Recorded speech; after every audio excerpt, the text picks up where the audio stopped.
अस्सलामु अलैकुम वरहमतुल्लाहि वबरकातुहू। मोहतरम साथियों, एक ज़रूरी ख़बर लेकर आपके बीच हाज़िर हुआ। इस वीडियो मैसेज के ज़रिए एक पैगाम देना चाहता हूँ।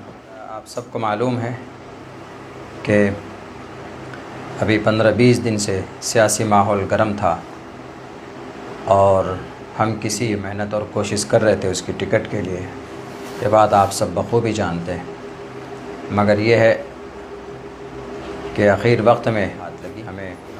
उसके बाद जाहिर सी बात है कि जब आदमी काम करता है किसी प्लेटफॉर्म से, 5 साल से कोई घर बनाता है, 10 साल से कोई एक आशियाना सजाता है, ऐन वक्त में अगर उसको तोड़ दिया जाए तो उस आदमी की हिम्मत टूट जाती।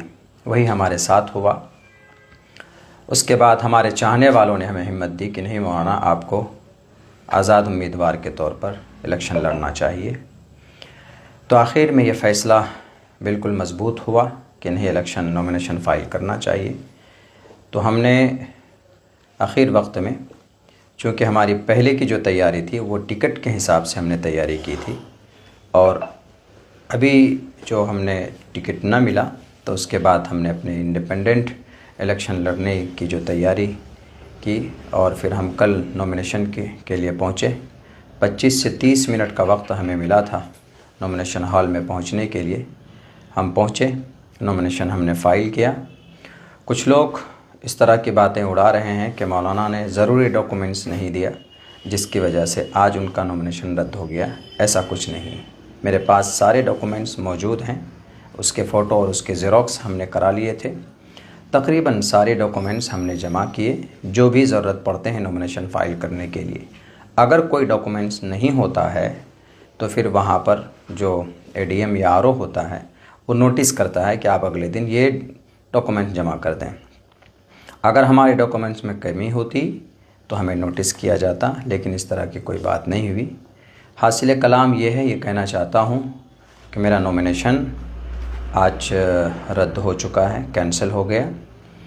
और किस वजह से हुआ है इस पर तहक़ीक़ चल रही है, और हमें लगता है कि इसके पीछे कोई ना कोई साजिश है, वरना हमें उस वक्त कोई नोटिस नहीं दी गई कि आपको ये पेपर जमा करना। अगर ऐसा होता तो जाहिर सी बात है कि हमारे पास टोटल डॉक्यूमेंट्स हम इंतज़ाम करके देते, लेकिन हमारे पास कोई नोटिस नहीं था। तो हमें लगता है कि कुछ शरपसंदों ने इसके पीछे शरपसंदी की है।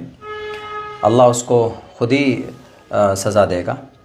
रही बात ये कि अब आगे मैं अपने तमाम चाहने वालों से कहना चाहता हूँ कि हिम्मत और हौसला, मैं हारा नहीं हूँ। अब एक नए दौर, एक नए प्लेटफॉर्म की शुरुआत इंशाअल्लाह सीमांचल की धरती पर हम करेंगे, और एक सच्ची और एक मज़बूत क़यादत सीमांचल से उठेगी।